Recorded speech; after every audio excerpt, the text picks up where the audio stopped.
Hi, I'm Brandon Coburn and welcome back to the Liberty Club Sports Wrap-Up. Well, we have a lot of action from last weekend to show you, so let's get right to it. The number 11 ranked Division I men's hockey team faced off against the Warriors of Rochester in a two-game homestand last weekend.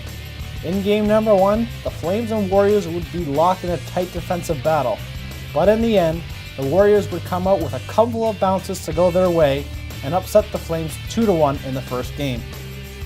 The next night, the Flames would finally be able to find their offensive game once more and take that game by a score of 7-3. The Flames will next face off against rival and number 5 ranked, the Ohio Bobcats, this coming weekend.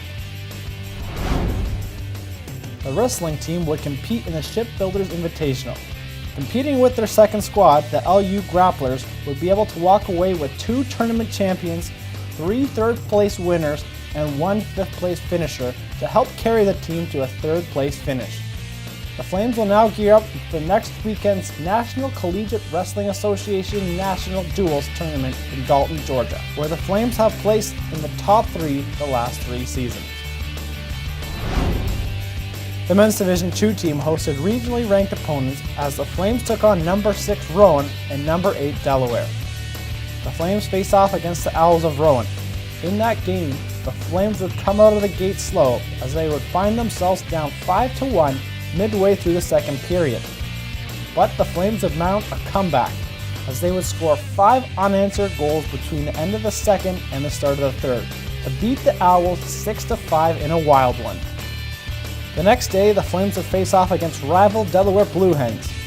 The Flames and the Blue Hens would be locked in a scoring frenzy as both teams would continue to trade goals.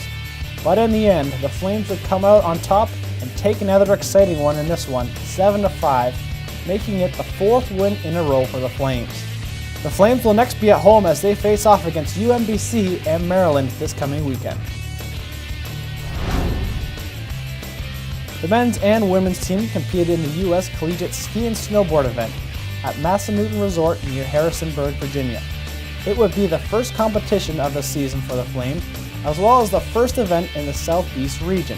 And the Flames were able to take the competition in dominating fashion, as the men's team took the first 7 spots and the women's team took the top 3 spots, earning both teams the first place finishes.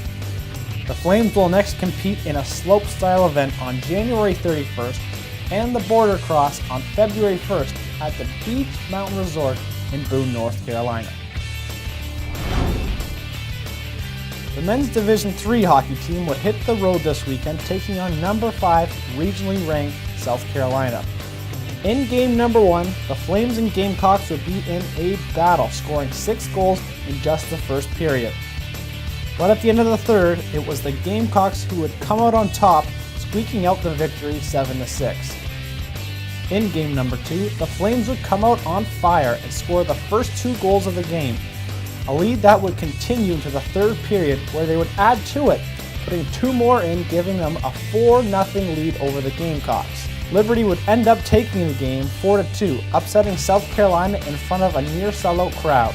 The Flames will next be at home this coming weekend as they take on rival number 4, Christopher Newport and Richmond University.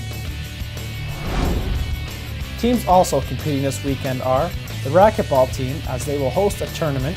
The synchronized skating team will compete in the Eastern Synchronized Skating Sectionals in Lake Placid, New York.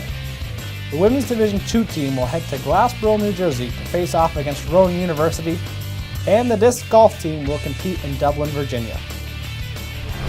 For more information on Liberty Club Sports, make sure you visit us on our website, like us on Facebook and Instagram, and of course follow us on Twitter. For Liberty Club Sports, I'm Brandon Coburn, and thanks for watching.